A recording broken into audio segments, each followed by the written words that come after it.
நம்ம வீட்டில் மதியம் இன்றைக்கி சமைக்கலைங்க. எங்கள் வீட்டுக்காரங்க நான் வெளியில் போகிறேன், நைட்டு தான் வருவேன், நீங்கள் வேணால் சமைச்சி சாப்பிட்டுக்குங்கன்ட்டாங்க.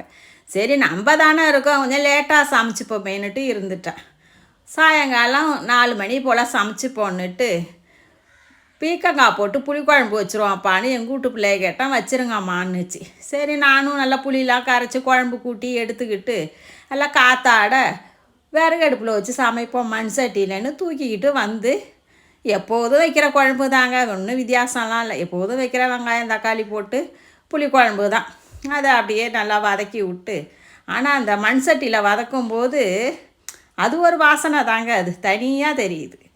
அதோட குழம்புலாம் கரைச்சி ஊற்றி எப்போதும் வைக்கிறது மாதிரி தான் இதை நான் செய்கிறேன். புதுசாலாம் எதுவும் கிடையாது. இதில் பீக்கங்காய் போட்டு இதோட இறால் போட்டு வச்சா சூப்பராக இருக்கும். பீக்கங்காய்க்கும் இறாலுக்கும் சூப்பராக இருக்கும். பீக்கங்காயை தோலை சீவிட்டு அதையும் எடுத்துகிட்டு வந்து போட்டாச்சு. ஆனால் பீக்கங்காய் தோலில் சட்னி ஒரு துவையல் செய்வோம் பாருங்கள். பீக்கங்காய் புளி மிளகாய் கொஞ்சமாக தேங்காயெலாம் கடலை பருப்புலாம் வறுத்துட்டு நம்ம அரைச்சோம்னா சூப்பராக இருக்கும். இட்லி தோசைக்கெலாம். இது பார்த்திங்கன்னா ஊதாங்குழல். இது கொஞ்சம் துரு பிடிச்சி மழையில் கடந்தது அப்படியே. அதை எங்கூட்டு பிள்ளைகிட்ட கொடுத்தேன்னா அது நல்லா துருவெல்லாம் தேய்ச்சிட்டு பெயிண்ட் அடித்து கொடுத்துட்டு சூப்பராக தான் இருக்குது. சரி ஒரு பக்கம் குழம்பு கொதிக்கிட்டோன்னு அதுக்குள்ளே வாசலை பெருக்கிட்டு வந்துடுவோன்னு நானும் ஒரு தொடப்பத்தை தூக்கிட்டு வந்துட்டேன்.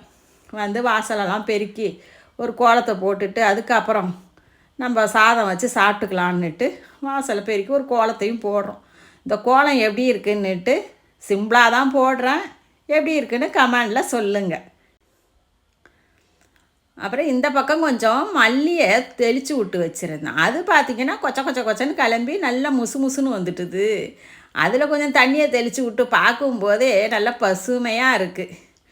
அதோடு வந்து குழம்பையும் பார்த்தா நல்லா கொதிச்சிக்கிட்டு இருக்குது. நல்லா கொதிக்கும் போதே நல்லா மணமாக இருக்குது இந்த குழம்பும்.